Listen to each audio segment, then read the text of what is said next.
পুনরায় চোখ ঘুরিয়ে প্রত্যয়কে ধন্যবাদ জানিয়ে দ্রুত গাড়ি থেকে বেরিয়ে যায় অরু। এগিয়ে গিয়ে গেট খুলে লিফটের সামনে গিয়ে দেখতে পায় লিফট এখনও ২৬ তলায় আটকে আছে। ব্যতিগ্রস্ত অরু মনে মনে ভাবল, আমি তো কেবল ৩ তলায় যাব। এই লিফটের জন্য অপেক্ষা করার চেয়ে বরং সিঁড়ি দিয়ে এক দৌড়ে চলে যাওয়াটাই উত্তম। ভাবনার সাথে কাজের মিল রেখে অরু দ্রুত উঠে গেল সিঁড়ি বেয়ে। তবে সিঁড়ির মাঝ বরাবর আসতেই ঘটল বিপত্তি। তাড়াহুড়ো করে উঠতে গিয়ে কারো শরীরের সাথে ধাক্কা লেগে প্রায় পড়ে যাচ্ছিল অরু। তার আগেই ওকে ২ হাত দিয়ে সামলে নেয় লোকটা। অস্ফুটেই মুখ দিয়ে বলে, ঠিক আছে পিচ্চি পাখি। চেনা পরিচিত পুরুষালী কণ্ঠস্বর শুনে পড়ে যাওয়া ভয় খিচিয়ে রাখা চোখ দুটো অকস্মাৎ খুলে গেল অরুর। তাকে দেখলো ওর মায়ের নিউ অ্যাসিস্ট্যান্ট রাজ ওকে সামলে রেখেছে। রাজকে দেখা মাত্রই কেমন মেজাজ চড়াও হয়ে গেল অরুর। সেই সাথে রাজের দেওয়া অস্বচ্ছ nickname.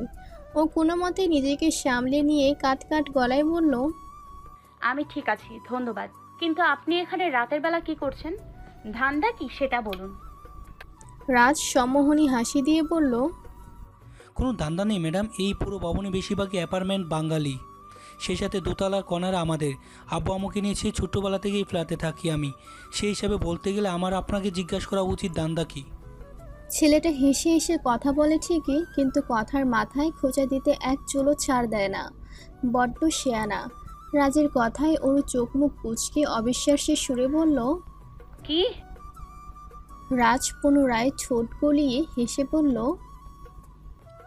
Yeah madam, from in our never happy never head. অরুর চোখে মুখে বিরক্তির ছাপ। কপালটা সে কখন থেকে কুঁচকে আছে। মনে মনে ভাবছে, নেইবার হুড না ছাই। এখন থেকে এই কার্টুনটাকে সারাক্ষণই সহ্য করতে হবে। কি দেখে যে এই ভবনে উঠেছিল মা কে জানে। এ যে পিচ্চি পাখি, কিছু ভাবছো? রাজের কথায় অরু নাবোধক মাথা নাড়িয়ে সিঁড়ি ডিঙিয়ে উপরে যেতে বিরক্তির সুরে বলল, আপনার ঢঙ্গি ডাক শোনার সময় নেই, তারা আছে আমার। অযথা কথা না পেঁচিয়ে যে কাজে যাচ্ছিলেন সেখানে জানতো আজাইরা। অরু চলে যেতেই রাজ আরেক দফা হেসে বলল, রাগ দেখলেও কিউট লাগে। এরকম দৌড়াতে দৌড়াতে হন্তদন্ত হয়ে বাসার ভেতর প্রবেশ করলো অরু। অনু তখনও ড্রয়িংয়ে বসা ছিল। অরু ভেতরে ঢুকে হাঁপাতে হাঁপাতে কাল বিলম্ব না করে অনুকে শোধালো। আপা, মা কোথায় রে? অনু অবাক হয়ে বলল, মা তো সেই বিকেল থেকে ঘুমোচ্ছে, কিন্তু তুই এমন করে হাঁপাচ্ছিস কেন? অনুর কথায় অরু স্বস্তির নিঃশ্বাস ছেড়ে মনে মনে বলল, যাক, এ যাত্রায় বেঁচে গেলাম। নয়তো মা যেই বিচক্ষণ, ঠিক কোনো না কোনো ভাবে ধরে ফেলতো আমি ইউনিভার্সিটিতে নই, অন্য কোথাও গিয়েছিলাম। অরুকে চুপ হয়ে থাকতে দেখে অনু ভ্রু কুঁচকে বলল, তোর কি কিছু হয়েছে বলতো? আজকাল হুট আর স্ট্যাচু হয়ে কোথায় যেন হারিয়ে যাস। কাহিনী কি, সত্যি করে বলতো?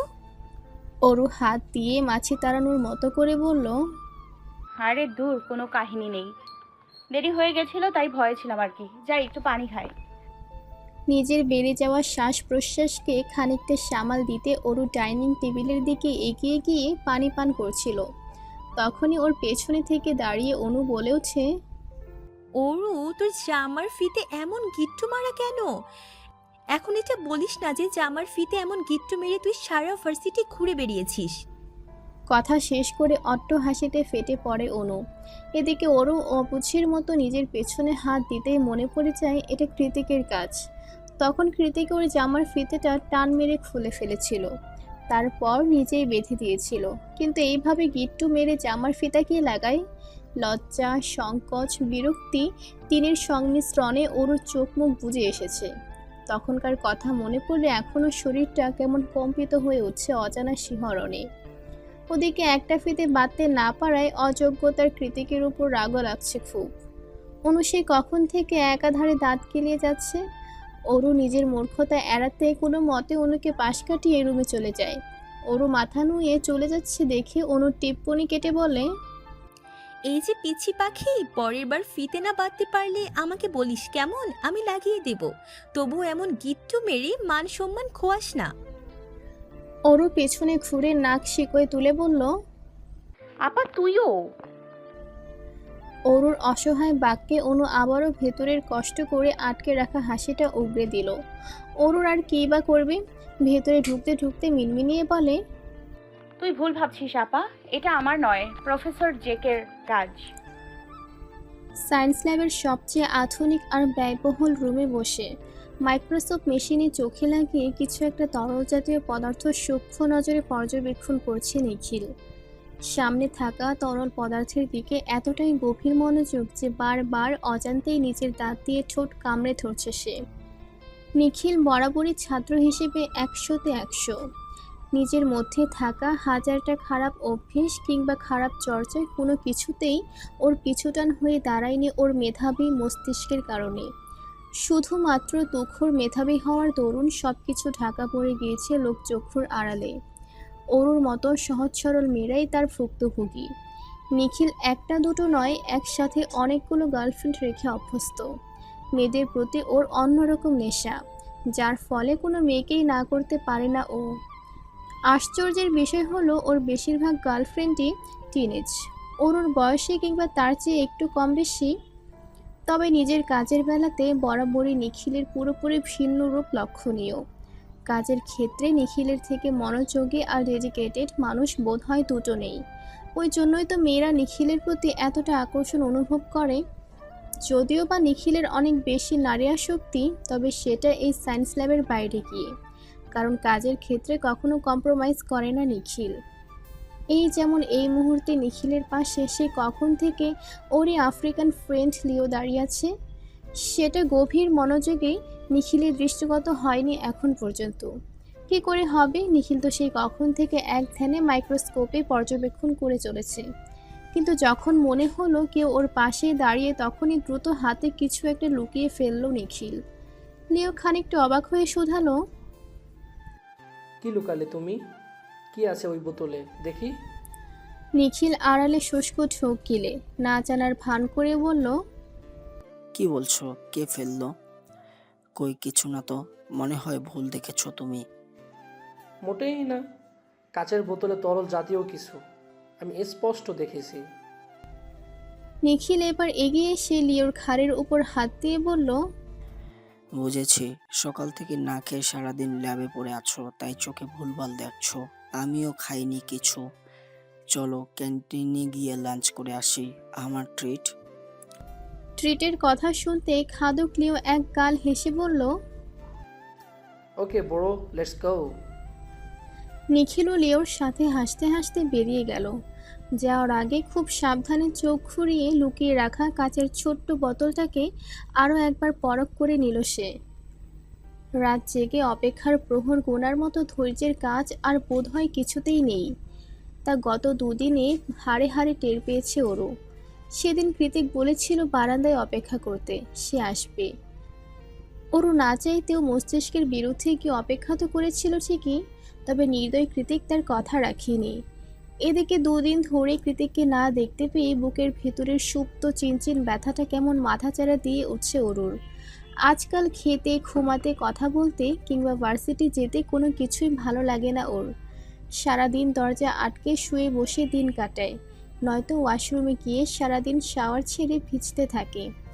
এখন তো মাঝে মধ্যে বারান্দা কুলিয়ে চোখ দুটো হাতড়ে বেড়ায় কংক্রিটের ভবনের পেছন থেকে চলে যাওয়া নির্জন রাস্তায়। কেবল বুকের মাঝে অদম্য এক আসক্তি, সেদিনের মতো হুট করে দেখা হলেও তো হতে পারে। রকচটা ছন্নছাড়া বেপরোয়া মানুষটা ওর জন্য আবারও একইভাবে দাঁড়িয়ে অপেক্ষায় থাকলেও তো থাকতে পারে, কিন্তু না। পরপর 2 দিন অরুর ভাবনা মিথ্যে প্রমাণিত হলো। কৃতিক আর এমুখও হলো না। মনে মনে আশাহত হয়ে ওরও ভাবতে লাগলো, আমি আসলে একটা বোকা। জায়ান কৃত্তিকের মতো মানুষ একদিন দাঁড়িয়েছে বলে প্রতিদিন এসে দাঁড়িয়ে থাকবে, এটা ভাবাও ভুল, চরম ভুল। আর না, আমি এতটা গুরুত্বপূর্ণ কেউ। আমি সব সময় একটু বেশি আশা করি। ধ্যাত। গত 2 দিন মন মস্তিষ্কের দোটানায় পড়ে নির্ঘুম রাত পার করে দেওয়ার পর আজ একটু তাড়াতাড়ি করেই ঘুমাতে গেল ওরও। অযথা অপারক ভাবনাদের মাথা থেকে দূরে ঠেলে দিয়ে গা এলিয়ে দিল বিছানায়।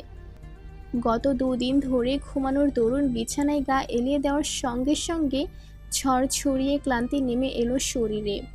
চোখের পাতা ভার হয়ে এলো অজস্র ঘুমে। তন্দ্রাচ্ছন্ন চোখ দুটো কেবলই বুঝে যাবে তখনই দরজায় শব্দে কড়া নাড়ালো অনু। এমন হঠাৎ আওয়াজে আচমকা লাফিয়ে উঠে বসলো ওরু। তন্দ্রা ভাবটা কেটে যেতেই বুঝতে পারলো বাইরে থেকে আপা ডাকছে ওকে। ওরু এগিয়ে গিয়ে দরজা খুলে দিতেই অনু নিজের ফোন এগিয়ে দিয়ে বলল, প্রত্যয় সাহেব কিছু বলবে তোকে, হয়তো ভার্সিটির বিষয়ে। দেখ তো কি বলে। আমাকে মা ডাকছে, আমি এক্ষুনি আসছি। যদিও অনুর কথার আগামাথা কিছুই বুঝলো না ওরুর, প্রত্যয় আবার কি বলবে এত রাতে, তবুও হ্যাঁ সূচক মাথা নাড়িয়ে ফোন কানে ধরলো ওরু। এই পাশ থেকে হ্যালো বলতেই প্রত্যয় বলল, ভাই কনফারেন্স আছে, কথা বলো। কৃতিকের কথা শোনা মাত্রই অরুর পিলে চমকে গেল।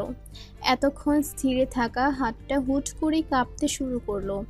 হৃদয়ের সুপ্ত চিনচিন ব্যথাটা মুহূর্তেই দ্বিগুণ হয়ে উঠল। অরু দ্রুত পায়ে এগিয়ে গিয়ে রুমের দরজাটা সপাটে লাগিয়ে দিয়ে চুপচাপ অপেক্ষা করতে লাগলো ওপাশে প্রতিক্রিয়া শোনার জন্য। তৎক্ষণাৎ বিপরীত পাশ থেকে ভেসে এলো সুপরিচিত চমৎকার সেই পুরুষালী কণ্ঠস্বর। বারান্দায় আয়। অরুর মনে হলো কতগুলো দিন পর এই রাগি রাগি আওয়াজটা আবারও শুনতে পেল ও। হ্যাঁ বা না কোনো কিছু না বলেই ফোন কানে নিয়ে অরু ছুটে গেল বারান্দায়। বারান্দার কার্নিশে ভর করে নিচের দিকে অবলোকন করতে করতে দেখতে পেল সেই সুদর্শন গম্ভীর নির্দয় মানুষটাকে, যাকে এক নজর দেখার জন্য চাতক পাখির মতো অপেক্ষার প্রহর গুনছিল হৃদয়টা। চোখ দুটো হয়ে উঠেছিল অসহায় আর বেসামাল। অথচ এখন এই মুহূর্তে তার চোখে চোখ পড়তেই কেমন কর্তন করা জগার ন্যায় নেতিয়ে পড়েছে অরু। লজ্জা আর সংকোচে মুড়িয়ে গিয়েছে পুরো শরীর। কৃতিকের ওই ভাষা ভাষা কামুক চোখে বেশিক্ষণ তাকিয়ে থাকার শক্তি নেই অরুর, তাই ও চোখ ঘুরিয়ে এদিক ওদিক তাকাচ্ছে বারবার। তখনই কৃতিক পুনরায় বলে ওঠে, নিচে আয়, তোকে দেখবো। অরু কৃতিকের পানে সচকিত দৃষ্টিপাত করে বলল, কি বলছেন? এত রাতে নিচে কিভাবে আসবো? মা আপা দুজনেই জেগে আছে। কৃতিক ভাবলেশীন কণ্ঠে জবাব দিল, আমি এত কিছু জানি না, হয় তুই নিচে আসবি নয়তো আমি উপরে আসছি। না। একটু আওয়াজ করে চেঁচিয়ে উঠল অরু। অতঃপর দরজা দিয়ে একবার উকি দিয়ে আবারও কৃতিকের দিকে তাকিয়ে বলল, কেন এমন করছেন? মা জানলে বিপদ হয়ে যাবে। তোর লিগ্যাল গার্জিয়ান কে? অরু নির্লিপ্ত কণ্ঠে জবাব দিল। আপনি? কৃতিক এবার নিজের ঘড়ির দিকে তাকিয়ে বলল, তাহলে 5 মিনিটের মধ্যে নিচে আয়। যদি 1 মিনিটও লেট করেছিস তাহলে আজকেই তোকে আমার বাড়িতে নিয়ে যাব। কেউ আটকাতে পারবে না, কারণ প্রতিদিন ভার্সিটি শেষ করে নিজের বইয়ের মুখ দেখার জন্য এত দূর রাইড করে আসতে ভালো লাগে না আমার। অরু মুখ কাঁচুমাচু করে বলল, আসছি, একটু অপেক্ষা করুন। মা আর আপাকে ম্যানেজ করে আসতে একটু সময় লাগবে। মুহূর্তেই গলার আওয়াজ পরিবর্তন করে কৃতিক হাসকে স্বরে বলল, দ্রুত আয়। 5 মিনিটের মাথায় না এলেও 10 মিনিটের মাথায় ঠিকই নেমে এলো অরু। মাথায় আজকেও সেদিনের মতো ঘুমটা টানা তার। কৃতিক বাইকে হেলান দিয়ে অরুর দিকেই তাকিয়ে আছে। অরু এগিয়ে আসতেই মাথার অবিন্যস্ত চুলগুলোতে হাত বুলিয়ে কৃতিক বলে, 5 মিনিট লেট। অরু একটা দীর্ঘশ্বাস ছেড়ে বলল, এভাবে কেন বলছেন?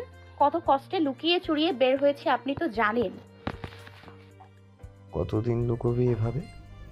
অরু মাথা নত রেখে ছোট্ট করে বলল। জানি না। কৃতিক অরুর হাত টেনে নিজের কাছে নিয়ে এসে শুধালো, আমাকে মিস করিসনি? অরু জবাব দিল না। কৃতিক এবার ওর দিকে একটা প্যাকেট এগিয়ে দিয়ে বলল। দেখ তো পছন্দ হয় কিনা। অরু প্যাকেটটা হাতে নিয়ে নাড়াচাড়া করতে করতে শুধালো, কি আছে এতে? খুলে দেখ। কৃতিকের কথা মতো প্যাকেটটা খুলতেই বেরিয়ে এলো একটা অ্যাপেল খচিত ব্র্যান্ডের লেটেস্ট মোবাইল ফোন। ফোনটা হাতে নিয়ে উল্টে পাল্টে দেখে অরুর চক্ষু চরক গাছ। ও তৎক্ষণাৎ অবাক হয়ে কৃতিককে বলল, এত দামি ফোন আমাকে কেন দিচ্ছেন? আমি এটা নিতে পারবো না। কৃতিক বিরক্ত হয়ে কপাল কুঁচকে বলল, এটা তোর মায়ের রেডিমেড কোম্পানির টাকায় কেনা নয়, তোর স্বামীর উপার্জনের টাকায় কেনা। নিতে পারবি না মানে? অরু মুখ কাচুমাচু করে বলল। এভাবে কেন বলছেন? কৃতিক নিজেকে খানিকটা শান্ত করে নরম সুরে বলল। আর বলবো না, কাছে আয়। কৃতিক আর অরুর প্রতিক্রিয়ার অপেক্ষা করলো না, বরং নিজ হাতে দিয়ে অরুকে অনেকটা কাছে টেনে নিয়ে এলো। গভীর রাত, চারিদিকে নিস্তব্ধতায় ছেয়ে আছে। আবছা আলোয় অরুর সুন্দর কোমল মুখশ্রীটা নিষ্প্রভ চোখে পরখ করছে কৃতিক। দূরত্ব খুব একটা নয়, তবুও ওর কোমর চেপে ধরে আরও খানিকটা দূরত্ব খুঁচিয়ে নিল কৃতিক। অরু এবার পুরোপুরি কৃতিকের বাঁধনে। পশ্চিম আকাশে গুড়গুড়িয়ে মেঘ ডেকেছে। মেঘ ভেজা দমকা বাতাসে চারিদিক মুখরিত। শেষ রাতে বোধহয় বৃষ্টি নামবে। কৃতিক আর অরুর মাঝে সে তখন থেকে নীরবতা বিরাজমান। দুজনার মাঝে যে শব্দটুকু হচ্ছে সেটা কেবলই হৃদস্পন্দনের গতিবেগ। কৃতিক আলতো হাতে অরুর গালে হাত ছুঁয়ে হিসিয়ে বলল। I missed you heartbeat. এতক্ষণের নীরবতা ভেঙে হঠাৎ কৃতিকের এমন স্বীকারোক্তিতে কেঁপে উঠল অরু। শরীরের সাথে সাথে সেই কম্পন ছড়িয়ে পড়ল সমগ্র মুখমণ্ডলে। অরুর তীর করে কাঁপতে থাকা ঠোঁটের দিকে তাকিয়ে শুষ্ক ঢোক গিলল কৃতিক। ভাবতে লাগলো কি করবে ও এখন। নিজের অদম্য ইচ্ছাকে প্রাধান্য দেবে নাকি অরুর কথা ভাববে।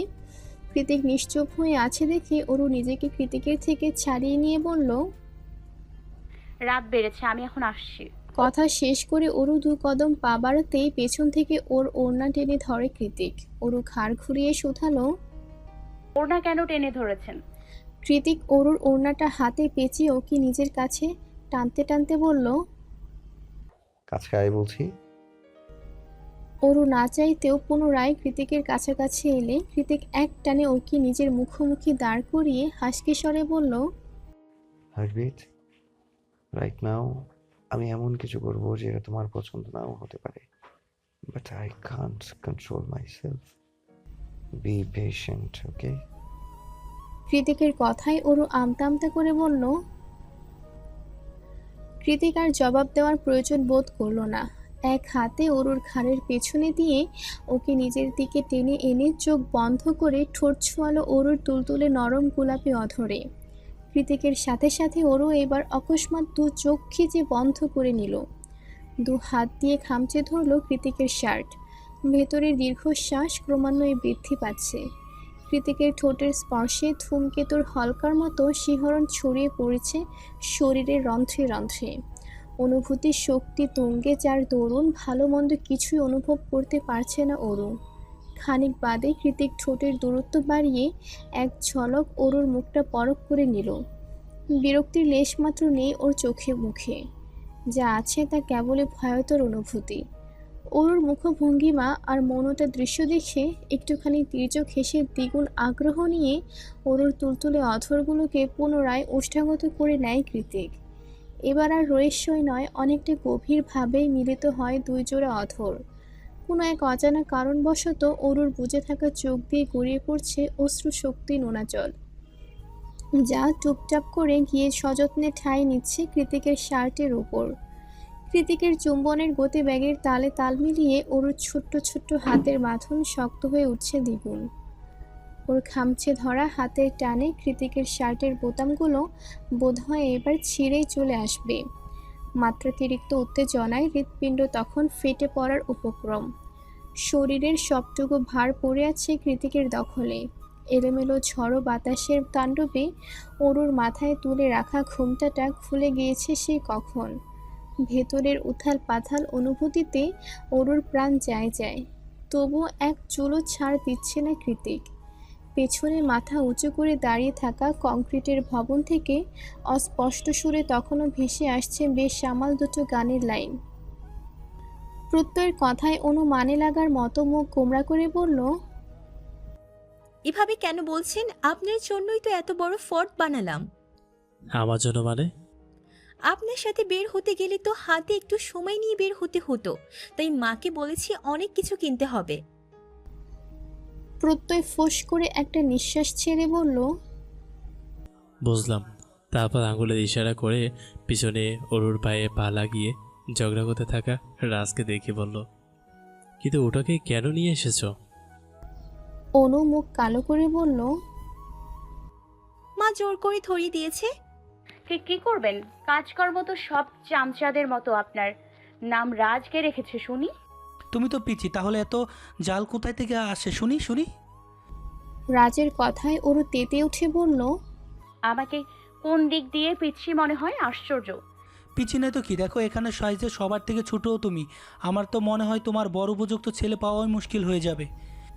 ওরু বিরক্তিতে ভেঙচি কেটে বলল, আমার বিয়ে নিয়ে আপনার মাথাটা না ঘামালেও চলবে। আমার স্বামী আপনার থেকে লম্বা আর সুদর্শনই হবে, তাই আপাতত নিজেরটা নিয়ে ভাবুন।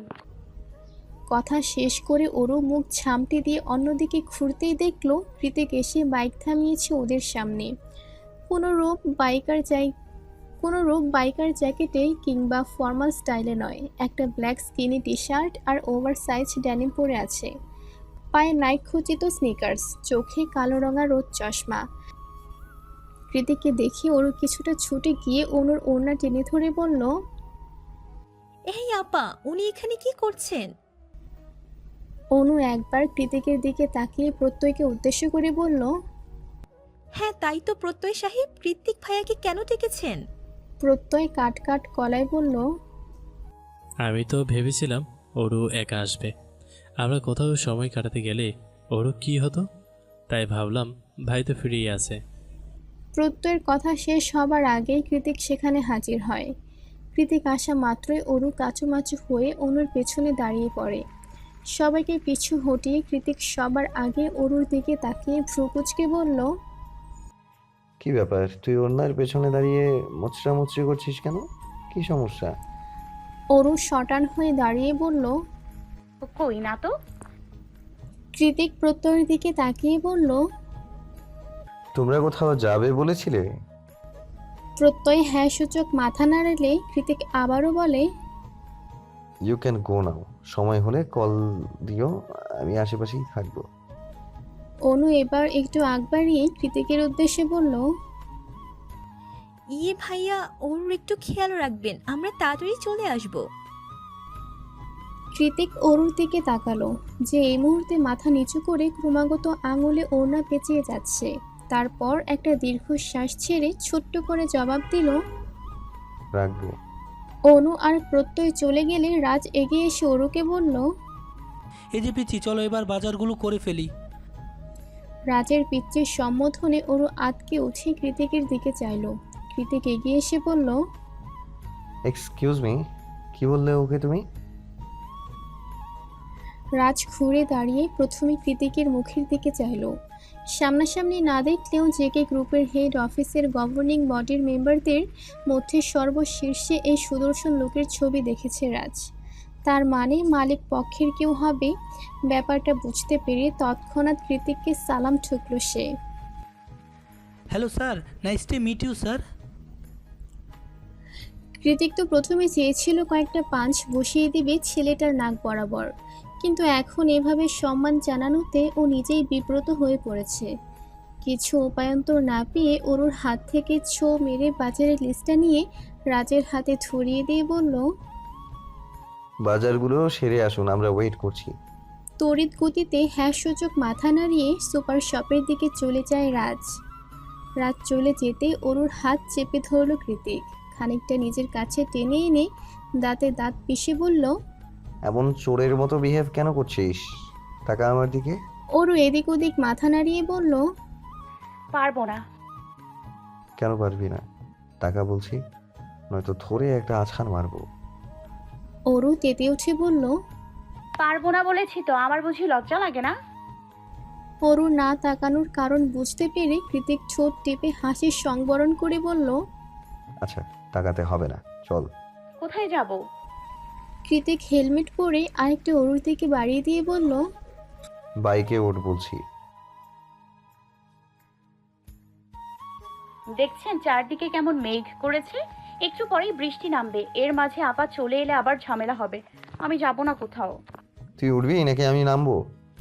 কৃতিকের ধারালো কথার কাঠিন্যতায় খানিকটা ভয় পেয়ে বাইকে উঠে বসলো অরু। অতঃপর আর্চি জানিয়ে বলল, তাড়াতাড়ি নিয়ে আসবেন কিন্তু। ধরে বস। অরু অবাক হয়ে বলল, ধরলাম তো। কৃতিক অন্যদিকে ইশারা করে বলল। ওইদিকে দেখ। অরু কৃতিকের দৃষ্টি অনুসরণ করে চাইলে দেখতে পায় ওদের থেকে খানিকটা দূরত্বে আরেকটা বাইকার কাপল সিগন্যালে দাঁড়িয়ে আছে। পেছনের মেয়েটা ছেলেটার কোমরে 2 হাত আঁকড়ে ধরে বসেছে। তাদের দুজনার মধ্যে সেন্টিমিটার দূরত্বটুকু অবশিষ্ট নেই। অরু সেদিক থেকে চোখ সরিয়ে বলল, আমি ওভাবে ধরতে পারবো না, আপনি আমার বড় তো। কৃতিক অরুর কথা না শোনার ভান করে ওয়ার্নিং ছাড়াই বাইক স্টার্ট দেয়। তৎক্ষণাৎ কৃতিকের পিঠের উপর হুমড়ি খেয়ে পড়ে অরু। অজান্তেই হাত দিয়ে খামচে ধরে কৃতিকের টি শার্ট। কৃতিক একটু হেসে অরুর খামচে ধরা হাতটা স্বাভাবিক করে নিজের মেদহীন পেটের উপর রেখে দেয়। তারপর হিসিয়ে বলে, পারফেক্ট। বাইক চলছে, তবে অরু আর কৃতিকের থেকে নিজেকে সরায়নি। উল্টে সময়ের বিবর্তনে ধীরে ধীরে নিজের মাথাটা এলিয়ে দিয়েছে কৃতিকের পিঠের উপর। এখন ওদের মাঝেও সেন্টিমিটার দূরত্ব অবশিষ্ট নেই আর। পুরুষালী পৃষ্ঠ দেশে ধনুকের মতো বাঁকানো নারীদেহটা নিঃসংকোচে সিটে আছে, যার ফলে দুজনের মাঝেই ঢেউ খেলে যাচ্ছে একটা ভেজা নরম সুপ্ত অনুভূতির জোয়ার। অরু যা বলেছিল তাই হলো। কিছু দূর যেতেই মাঝ রাস্তায় ঝুম বর্ষণে আটকে পড়ল ওরা।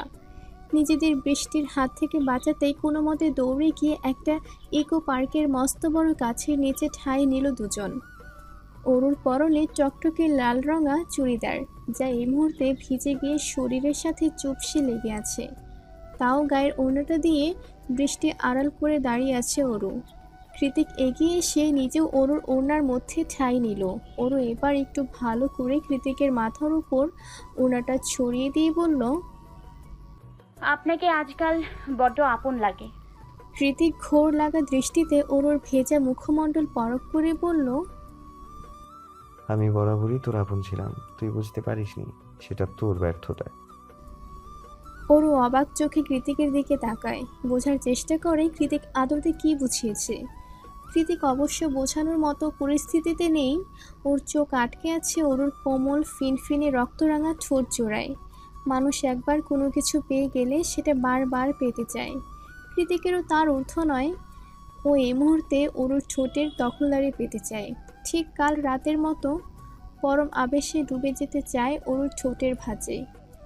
শুধু চাই বললে ভুল হবে, অরুর খুব কাছে গিয়ে সেটা নেওয়ার জন্য উদ্যত হলো বটে। কৃতিকের পরবর্তী পদক্ষেপে আঁচ করতে পেরে অরু লজ্জা পেয়ে দ্রুত পেছনে ঘুরে দাঁড়ায়।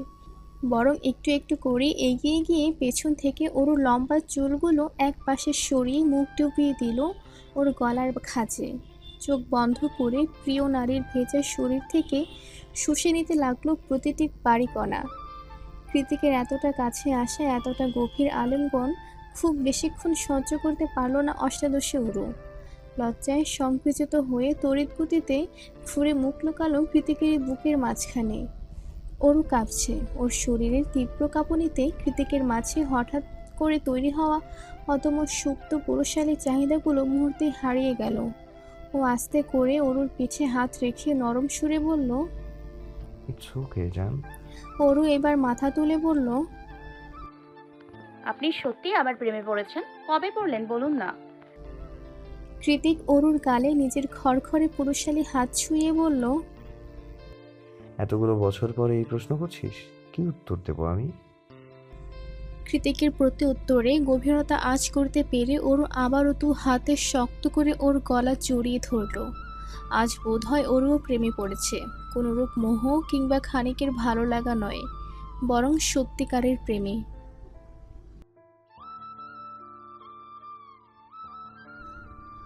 রৌদ্রোজ্জ্বল দিন, সূর্যের প্রখর তাপে ভালোই উত্তপ্ত ধরণী। আমেরিকার কনকনে শীতের মাঝে যে ভালোবাসার কাহিনীর সূত্রপাত হয়েছিল, সেই কনকনে শীত এখন অনেকটাই সহনীয় হয়ে উঠেছে। রাত আর ভোর ব্যতীত শীতের আঁচ খুব একটা অনুভূত হয় না এখন আর। এছাড়া আবহাওয়ার হুটহাট পরিবর্তন আমেরিকার নিত্য নৈমিত্তিক কাহিনী, এসবে খুব একটা গা ভাসালে চলে না। তবে আজ সত্যি ব্যতিক্রম চারিদিক। ভোরের মেঘভেজা বাতাস আর প্রাকৃতিক সুঘ্রাণে মোমো করছে স্নিগ্ধ সকাল। সেই সুন্দর সকালেই হাইওয়ে রাস্তা ধরে সাই সাই করে এগোচ্ছে কৃতিকের ব্ল্যাক মার্সিডিজ। গাড়ির জানালার কাচ নামিয়ে টিনডেড জানালায় চিবুক ঠেকিয়ে বসে নিষ্প্রভ চোখে বাইরে তাকিয়ে আছে অরু। ওর মনটা বিষণ্ণ, ব্যতিগ্রস্ত আর ভারী ক্লান্ত। হাইওয়ে রাস্তার দুধারে উঁচু নিচু অসংখ্য পাহাড়, আর তার মাঝে সারি সারি উইল্ড মিলের বহর। প্রকৃতির নিদারুণ বাতাসে সবগুলো উইল্ড মিলই ঘুরছে আপন গতিতে। সেই তখন থেকেই সেগুলো এক ধ্যানে পরখ করছে অরু। ও জানে না কৃতিক ওকে কোথায় নিয়ে যাচ্ছে, আর জানতেও চায় না। কৃতিকই তো নিয়ে যাচ্ছে, অন্য কেউ আর না। মারুক, কাটুক, বকুক, কিন্তু কখনো আসন্ন বিপদে হাত ছেড়ে দেবে না। হৃদ মাঝারি সদ্য জন্মানো ভালোবাসার প্রতি এতটুকু ভরসা আছে অরুর। কারণ বৈবাহিক সম্পর্ক নতুন হলেও চেনা চেনা তো আর নতুন নয়। প্রথমবার কৃতিকের সাথে আউটিংয়ে যাচ্ছে, অথচ অরুর মন মস্তিষ্ক জুড়ে অজানা আতঙ্করা ভর করে আছে। বারবার মনে হচ্ছে কিছু একটা ভুল হচ্ছে, কিছু একটা ঠিক নেই। একদিকে হৃদয়টি কৃতিকের জন্য আনচান করে, তো অন্যদিকে মস্তিষ্কটা দুর্বিষহ আর একটা তিমিরের ঢাকা ভবিষ্যতের ভয়ে সর্বদা তটস্থ থাকে। এত অল্প বয়সে এই মন মস্তিষ্কের দোটানা মোটেই সহ্য হয় না অরুর। কৃতিকের মতো মানুষ কিনা শেষমেশ হাঁটুর বয়সী সৎ বোনের প্রেমে আকৃষ্ট হলো, কিন্তু কেন? অরু নিজেও ভেবে পায় না সে উত্তর। অবশ্য ভাবতেও চায় না, কারণ আজকাল তো ও নিজেই কৃতিককে ছাড়া কিছু ভাবতে পারে না। এখন তো নিজের পাশে কৃতিক ছাড়া অন্য কোনো পুরুষের মুখ কল্পনা করলেও গায়ে কাঁটা দেয় অরুর। একটা সময় নিখিলের জন্য করা অযথা পাগলামিগুলো ভাবতে গেলে এখন শুধুই হাসি পায়। নিখিলকে আজকাল জোকার বই কি আর কিছুই লাগে না অরুর চোখে, যার দরুন নিজের মনের উপরই সন্দেহ জন্মেছে অরুর। ওকে আদৌ নিখিলকে ভালোবেসেছিল? যদি ভালোবেসেই থাকবে, তাহলে কি করে এত তাড়াতাড়ি ভুলে গেল? ভালোবাসা কি ভোলা যায়? কৃতিক কেউ কি এভাবেই চাইলেই ভুলে যেতে পারবে অরু? আচ্ছা, কৃতিক ওকে ভুলে যাওয়ার সুযোগ দেবে কি? মনে তো হয় না। সেই কখন থেকে অরু এক ধ্যানে বাইরে তাকিয়ে আছে। কৃতিক অরুর দিকে দু একবার পরখ করে আবারও ড্রাইভিংয়ে মন দেয়। এভাবে মনমরা হয়ে কি ভাবছে এত মেয়েটা কে জানে। তবে সব কিছুরই তো একটা সীমা আছে। ওরও ভাবতে ভাবতে সেই সীমা অতিক্রম করে ফেলেছে বহুক্ষণ আগেই। কৃতিকের কাছে অরুর ব্যবহারটাকে এখন গা জ্বালানো আর বিরক্তিকর লাগছে। অরুর মলিন মুখটার দিকে তাকিয়ে স্থির চিত্ত কেমন ব্যথা করে উঠছে। কিন্তু কৃতিক খুব সহজে তো নরম হতে জানে না, আর না হৃদয়ের ব্যথাটা অহরহ প্রকাশ করে দিতে পারে। তাই ভালো লাগা মন্দ লাগা দুটোতেই একই মুখভঙ্গিমা পরিলক্ষিত হয় ওর মাঝে। অজান্তেই হুটহাট মেজাজ হারিয়ে কাঠিন্যতা ছড়িয়ে পড়ে শরীরের রন্ধ্রে রন্ধ্রে। এবারও তাই হলো। কখন থেকে মেজাজ চড়াও হয়ে গেল টের পায়নি কৃতিক। অরুকে কোনো রূপ ভালো মন্দ জিজ্ঞাসা না করেই চোয়াল শক্ত করে স্পিডোমিটারের কাঁটায় 100-র উপর গতি তুলে ফেলল মুহূর্তেই। এতক্ষণ ধরে চিবুতে থাকা চুইংগামটা তীক্ষ্ণ চোয়ালের এপাশ থেকে ওপাশে নিতে নিতে ভাবলেশ নজরে সামনে তাকিয়ে এমন উদ্ভ্রান্তের মতো হুশ করে গাড়ি চালাচ্ছে সে, যেন আশেপাশে কোনো কিছুই হয়নি, সব কিছু স্বাভাবিক। ওদিকে হঠাৎ করেই গাড়ির স্পিড দ্বিগুণ বেড়ে যাওয়ায় আচমকা আটকে উঠল অরু। হুট করেই বাতাসের তীব্র ধাক্কা চোখে মুখে কাচের মতো এসে বিঁধল। অরুর সঙ্গে সঙ্গে জানালা থেকে মুখ সরিয়ে আতঙ্কিত দৃষ্টি নিক্ষেপ করল কৃতিকের পানে। কৃতিক আগের মতোই চুইংগাম চিবোচ্ছে। চোখে তার বিশাল আকৃতির রোদ চশমা, পরনে ব্ল্যাক ওভারসাইজ হুডি, লম্বা ঘাড় ছুঁই ছুঁই চুলগুলো এলোমেলো হয়ে কপালে পড়ে আছে। এই কৃতিককে দেখতে ঠিক যতটা না সুন্দর লাগছে, ওর মুখে লেগে থাকা কপট হাসিটা তার চেয়েও ভয়ানক লাগছে। সেই কখন থেকে অরু এক ধ্যানে তাকিয়ে আছে দেখে এবার নীরবতা ভাঙে কৃতিক। সামনে দৃষ্টিপাত করেই অরুকে প্রশ্ন ছাড়ে। অরু নির্লিপ্ত কণ্ঠে জবাব দেয়। কৃতিক চোয়াল শক্ত করে জবাব দেয়, আমি হার্টলেস নই অরু। কৃতিকের কথায় অরুর অভিমানে ফাটে পড়ল। মনের মাঝে জমাট বাঁধা কালো মেঘের কোলে উকি দিল সূর্য কিরণ। ও বলল, তাহলে এভাবে গাড়ি চালিয়ে কিসের হুমকি দিচ্ছেন? কৃতিক গভীর কণ্ঠে বলল। Focus on me. অরু সিটের উপর দু পা তুলে দিয়ে কৃতিকের দিকে তাকিয়ে মলিন মুখে বলল, আপনাকে নিয়েই ভাবছিলাম কবে হয়ে গেলেন এতটা আপন। আপনার জন্য কি সুন্দর বানিয়ে বানিয়ে হাজারটা মিথ্যে কথা বলে। মা আর আপাকে বোকা বানিয়ে বের হয়ে এলাম। আমি সত্যি পাল্টে গিয়েছি। অরুর এরূপ প্রত্যুত্তরের সাথে সাথে স্পিডোমিটারের গতি সহসায় ধীর হয়ে এলো। সানগ্লাসের আড়ালে আগ্নেয়গিরির লাভার মতন চলন্ত চোখ দুটো মুহূর্তে শান্ত রূপ ধারণ করলো কৃতিকের। কৃতিক চুপ হয়ে আছে দেখে অরু পুনরায় বলল, না আমি আপনাকে হৃদয় থেকে মুছে দিতে পারছি, আর না আপনাকে নিয়ে সুন্দর বৈবাহিক স্বপ্ন দেখতে পারছি। শুধু মনে হচ্ছে আপনি ছাড়া আজকাল আমি অচল। আপনাকে আমার প্রয়োজন, নয়তো বুকের ভেতরটা হর হামেশাই পুড়ে যায়। এ কেমন দহন! আমি কি প্রেমে পড়েছি আপনার? অরুর শেষ কথাতে গাড়িটা এবার পুরোপুরি থামিয়ে দিল কৃতিক। হুট করে গাড়ির ব্রেক কষানোতে অরু একটু হুড়মুড়িয়ে উঠল, কিন্তু কৃতিক ওকে পড়ে যাওয়ার বিন্দু মাত্র সুযোগ না দিয়ে টান মেরে নিয়ে এসে নিজের কোলের ওপর বসালো। অকস্মাৎ ঘটনা প্রবাহে অরু নিজেও ভ্যাবাচাকা খেয়ে চোখের পলক ফেলতে লাগলো বারবার। নিজেকে সামলানোর জন্য কৃতিকের ফুটে খামচে ধরে অস্ফুটে সুরে বলল, গাড়ি থামালেন কেন হঠাৎ? এসে গিয়েছি বুঝি? কৃতিক অরুর পিঠের দিকে হালকা ধাক্কা দিয়ে নিজের দিকে টেনে এনে বলল, এতটা দুর্বল করে দেয়ার কি মানে ওরু? তুই কি চাস আমি গাড়ি চালাতে না পেরে অ্যাক্সিডেন্ট করে মরে যাই? অরু বিস্মিত কণ্ঠে বলল, এসব কি বলছেন? নয়তো এসব বলে কেন দুর্বলতা বাড়াচ্ছিস? নিজেকে কন্ট্রোল করতে না পারলে আমি কিন্তু গাড়িতেই তোকে। কিছু একটা ভেবে থেমে গেল কৃতিক। অতঃপর শুষ্ক ঢোক গিলে ওর ছোট ছোট বেবি হেয়ারগুলো কানের পেছনে গুজে দিতে দিতে নরম সুরে বলল, I feel your pain Oru. খুব শীঘ্রই সব কিছু ঠিক হয়ে যাবে।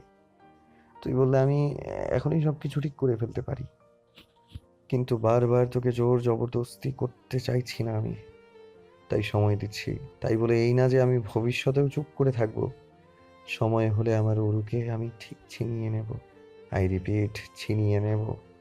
এখন এসব নিয়ে ভাবিস না জান, আমার উপর একটু ভরসা রাখ, আমি তো আছি।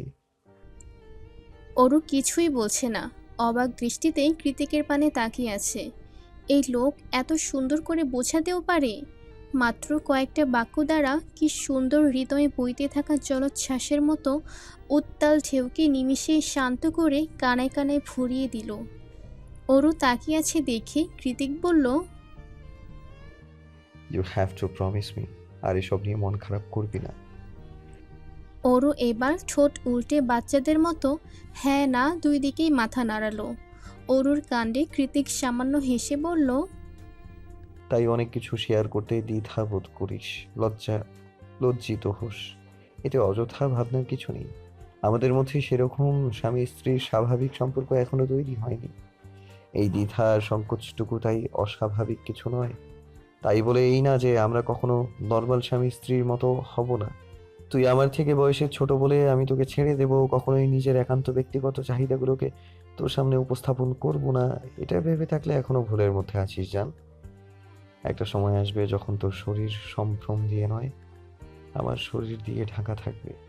তোর ফর্সা ত্বকের খাঁজে খাঁজে শুধুমাত্র আমার তৈরি করা ক্ষত থাকবে, আর সেটা তুই খুশি মনে ভালোবেসে গ্রহণ করবি। তখন দেখবি এই দ্বিধা, এই জড়তা কোনো কিছুই আর অবশিষ্ট থাকবে না।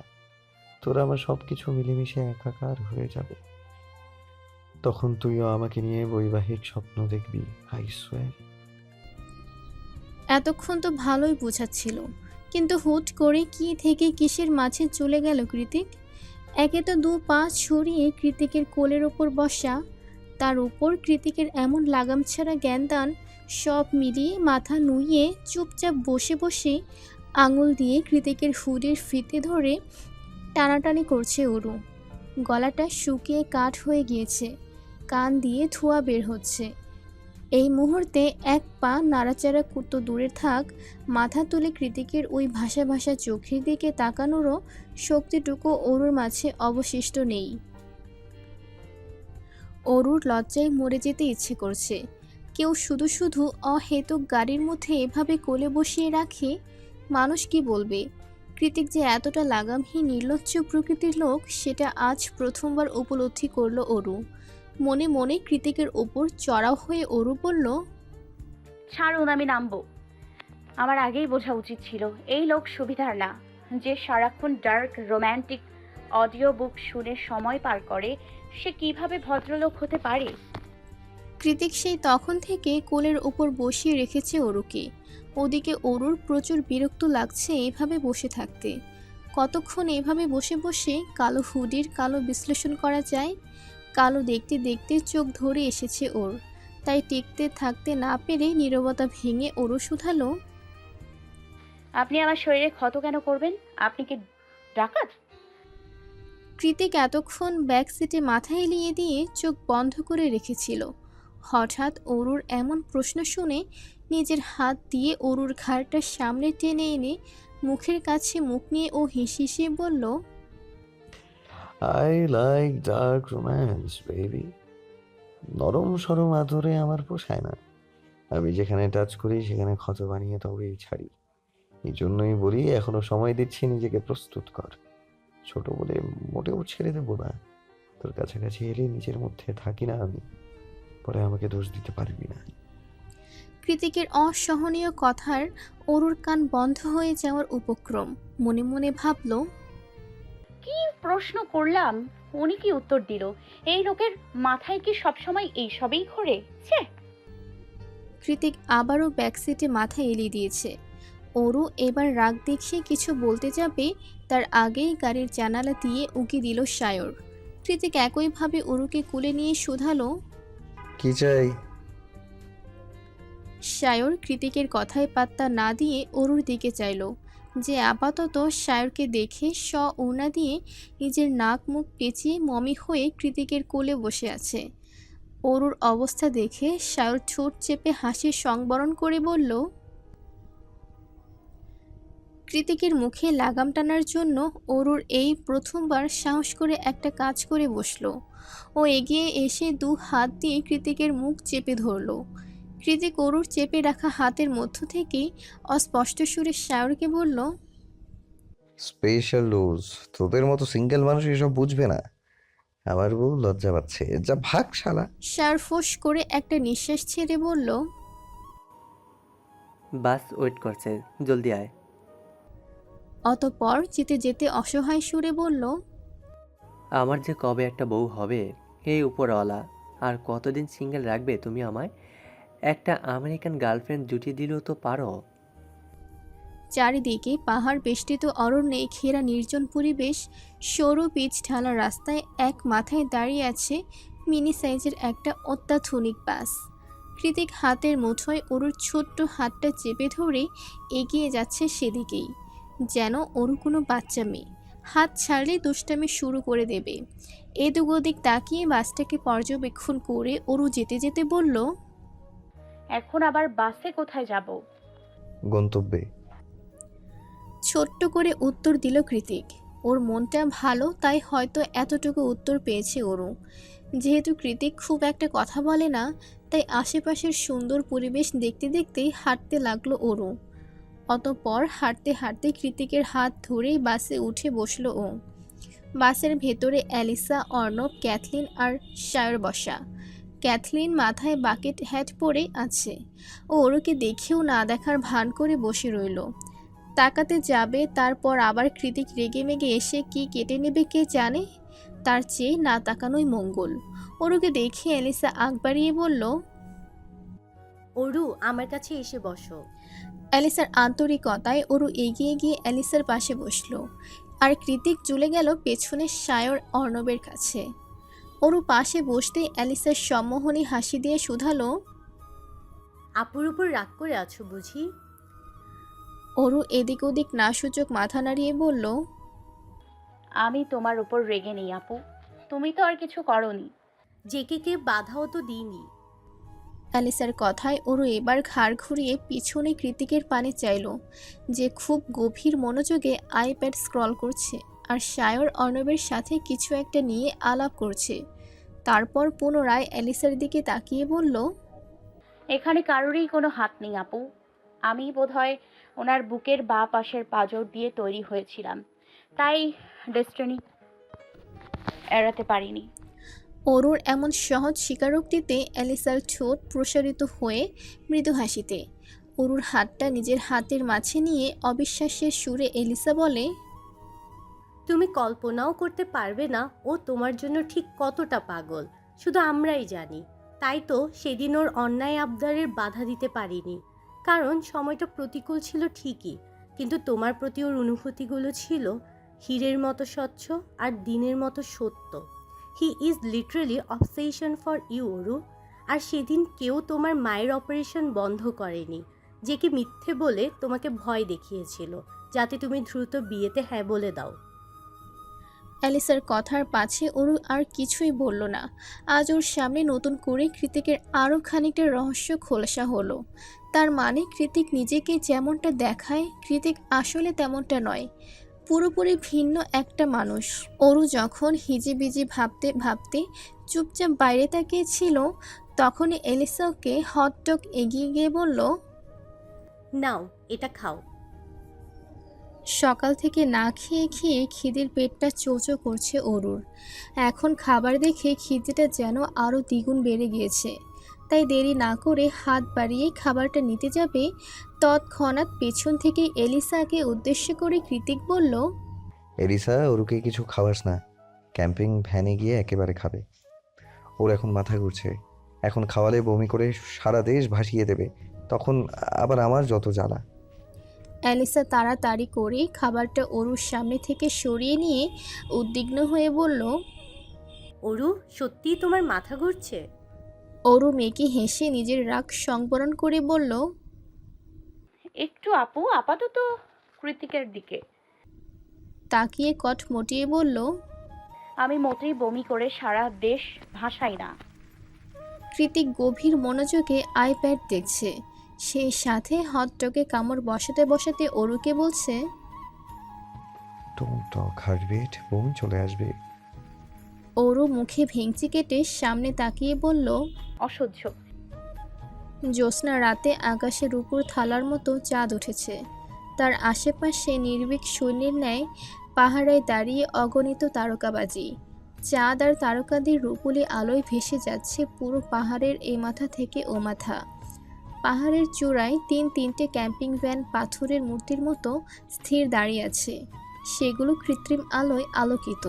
ক্যাম্পিং ভ্যানগুলোর মাঝখানে যে আঙিনার মতো ছোট্ট জায়গাটুকু পড়ে আছে, সেখানে ক্যাম্পফায়ার জ্বালানো হয়েছে।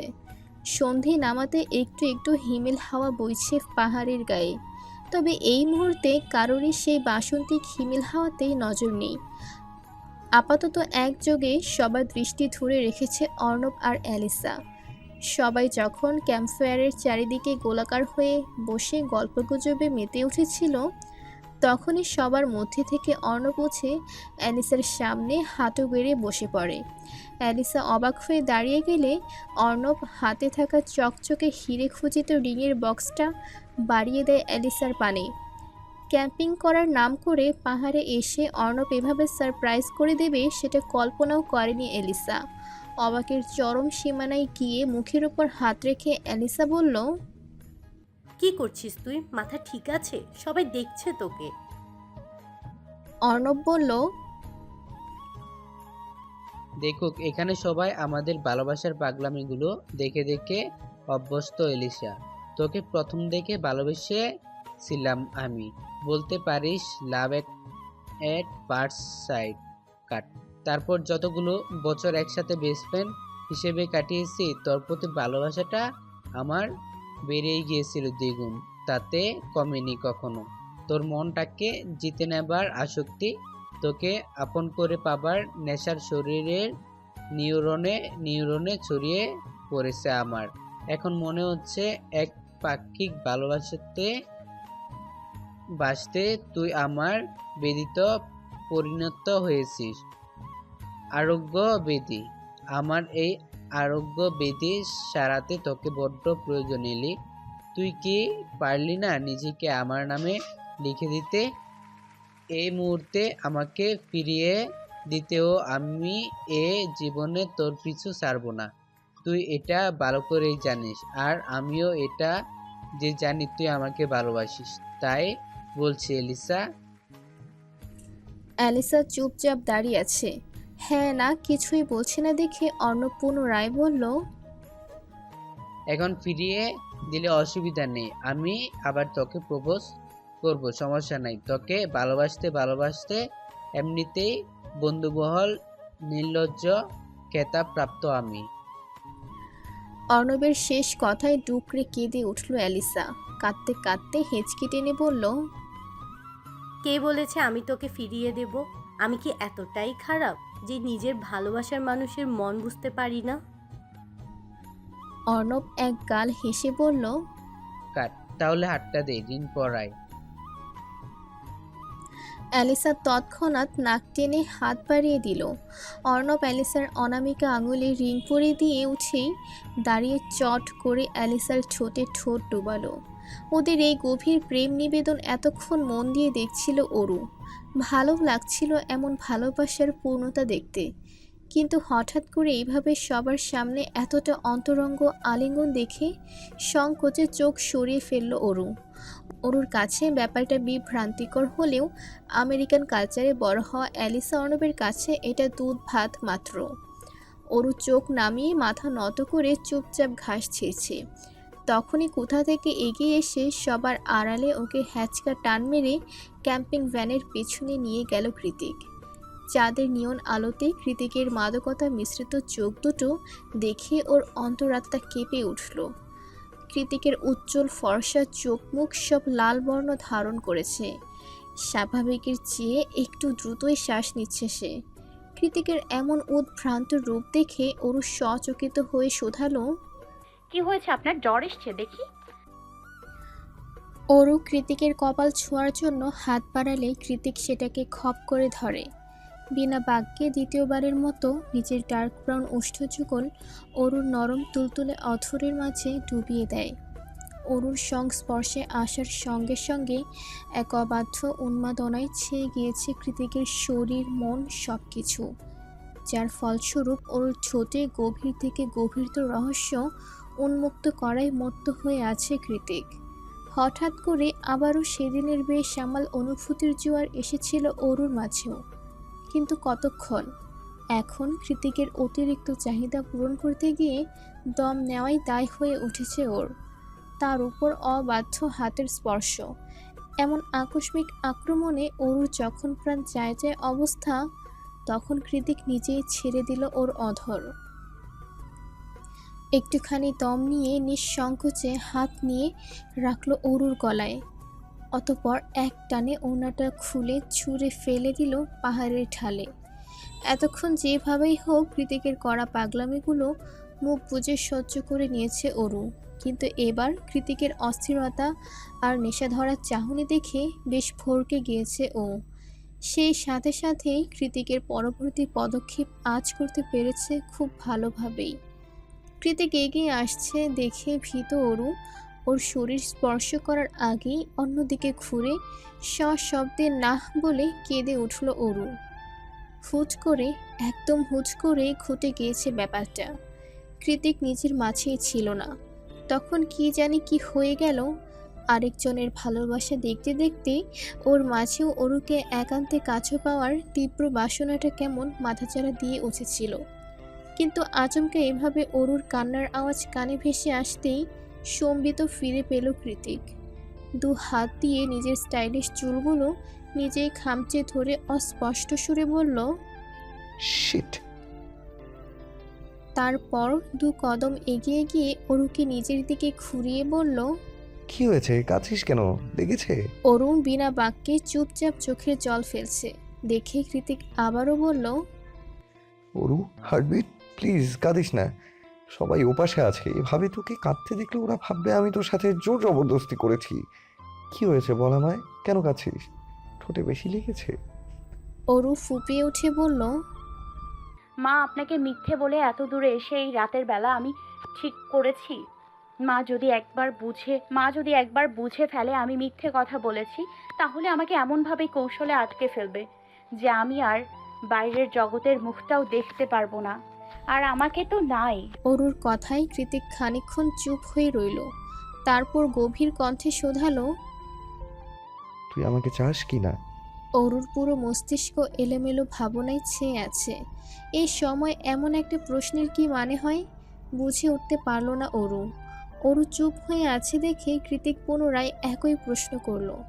তুই আমাকে চাস কি না? কি বলছেন? হ্যাঁ,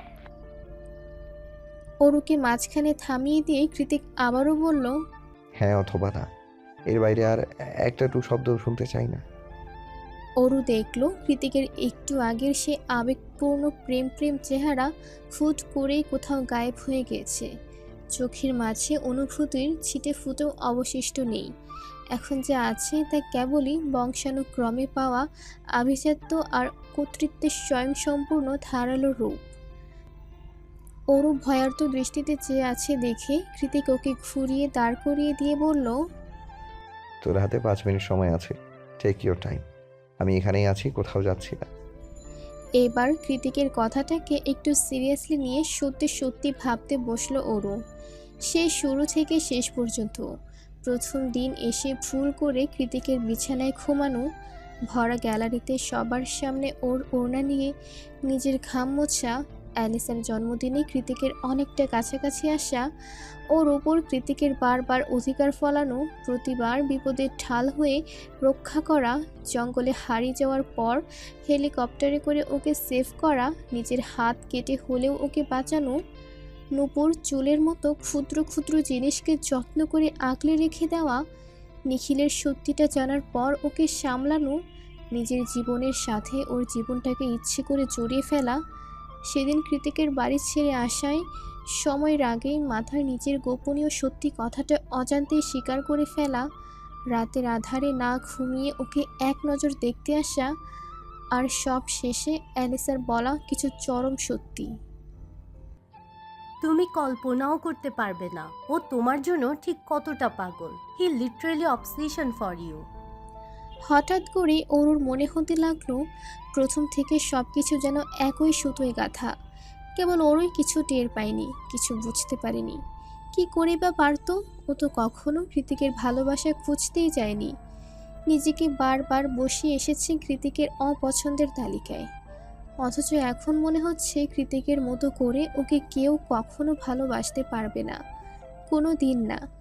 যাই হয়ে যাক, কৃতিকের ভালোবাসাকে পায়ে ঠেলে দেওয়ার মতো সাধ্য অরুর নেই। তাছাড়া ও নিজেও তো কৃতিকের প্রেমে পড়েছে, এটা কি করে অস্বীকার করবে? Your time is over. পেছন থেকে কৃতিকের আওয়াজ ভেসে আসতেই অরু ঘাড় ঘুরিয়ে তড়িৎ বেগে বলল, আমি চাই। কি চাস? অরু এবার ছুটে কৃতিকের গলা জড়িয়ে ধরে দুটো শরীরের মাঝে সমস্ত দূরত্ব খুঁজিয়ে ঝাঁপিয়ে পড়ে বলল, আমি আপনাকে চাই জেকে। কৃতিক একটা রহস্যময়ী হাসি দিয়ে বলল, তুই চাইলেই বাকি আর না চাইলেই বাকি, আমার হাত থেকে তোর এই জীবনে নিস্তার নেই। আমি তো কেবল তোর হৃদয়ের সুপ্ত অনুভূতিগুলোকে তরতাজা করলাম মাত্র। কৃতিকের কথায় কান না দিয়ে অরু আবারও বলল, আমি আপনাকেই চাই। নিজের স্বামী রূপে আপনাকে ছাড়া অন্য কোনো পুরুষকে আমি কল্পনাও করতে পারি না, বিশ্বাস করুন। অরু নিঃসংকোচ স্বীকারোক্তিতে কৃতিকের মাঝে বছরের পর বছর ধরে জ্বলতে থাকা আগুনের হলকার মাঝ দিয়ে হুট করেই যেন ঠান্ডা জলের শীতল স্রোত বয়ে গেল। অবশেষে কৃতিকের মতো করে অরুও আসক্তিতে পড়েছে। এই আসক্তি যে বড্ড বেশেমাল আর যন্ত্রণাদায়ক, কৃতিক তা হাড়ে হাড়ে জানে। এবার শুধু অরুর পালা। অরু এখনও চাপটে ধরে আছে ওকে। অরুর অন্তরঙ্গ আলিঙ্গন কৃতিককে ভেতর থেকে উন্মাদ করে দিচ্ছে। ও তৎক্ষণাৎ অরুকে কোলে তুলে নেয়। অরুর দু পা আটকে আছে কৃতিকের কোমরের দুপাশে। ওকে কোলে তুলে নিয়ে কৃতিক হাসকে সুরে বলল, একবার তুমি করে ডাক। অরু ডাকলো না, কৃতিক আর অপেক্ষাও করলো না। কোলে নিয়ে ভালোবাসার পরশ এঁকে দিতে লাগলে ওর নরম ঠোঁটের মধ্যিখানে। অতঃপর সেভাবেই ধীরে ধীরে এগিয়ে যেতে লাগলো ক্যাম্পিং ভ্যানের দিকে। কিন্তু দুর্ভাগ্যবশত ভেতরে প্রবেশের আগেই কৃতিকের ফোনটা আপন সুরে বেজে উঠল। ফোন বেজে ওঠায় এতক্ষণ ধরে একটু একটু করে তৈরি হওয়া অনুভূতির জোয়ারে হুট করেই কেমন ভাটে পড়ে গেল। কৃতিক একটা দীর্ঘশ্বাস ছেড়ে অরুকে ক্যাম্পিং ভ্যানে বসিয়ে দিয়ে বলল,